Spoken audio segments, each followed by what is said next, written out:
à tous. Pour le 4e livre de la semaine, je vais vous le présenter au format papier puisque je l'ai toujours en Irlande, mais là il va bientôt partir pour son retour en France.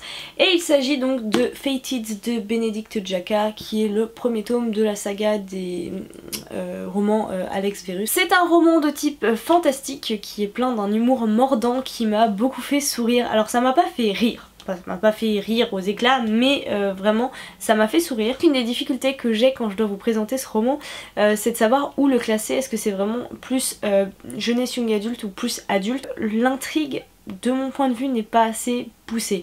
Je l'ai trouvé vraiment très simple. Alors ça coule de source.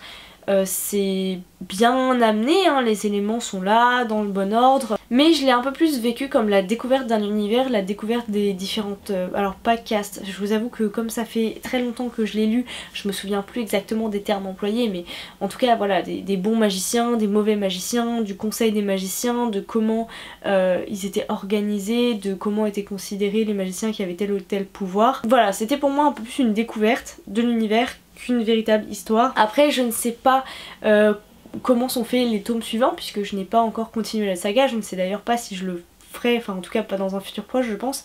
Mais voilà, c'était très bien, hein. Franchement j'ai beaucoup aimé parce que finalement cet univers est vraiment super. Alors ça se passe à Londres, voilà, on reste dans Londres, il y a de la magie et la magie est alors pas connue de tous mais on va dire connue par quelques-uns. C'est... Le type de magie qu'on rencontre aussi est assez différent, j'aime beaucoup, j'ai l'impression que je vous dis que ça cette semaine, mais le type de magie qui est rencontré est assez différent de ce qu'on peut avoir l'habitude de voir.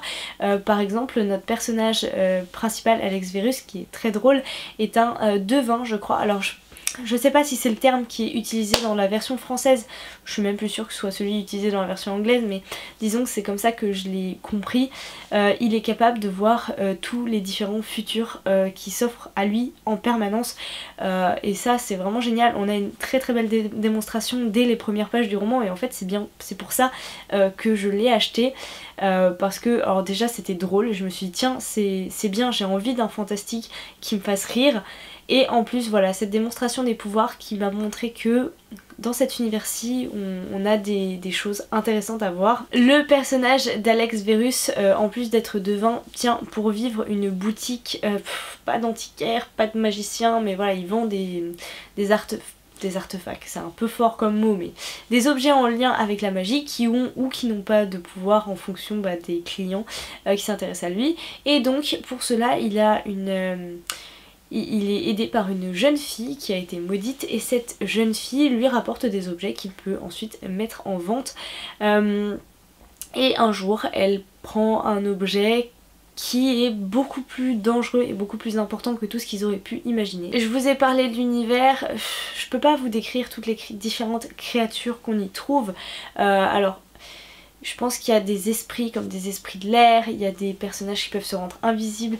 Je sais que c'est un peu fouillis, mais je pense que c'est un univers qui vaut vraiment le coup d'être découvert. Les personnages sont très attachants, en particulier Alex Verus qui m'a fait vraiment beaucoup rire, et donc la jeune fille qui lui est en aide et dont j'ai oublié le nom, oupsie. Ces deux personnages en plein milieu d'un maelstrom de pouvoir qu'ils ne sont pas capables de contrôler et dont ils doivent essayer tous deux de s'extirper. Je pense que c'est tout ce que je peux vous dire sur cette lecture, donc c'est une bonne lecture.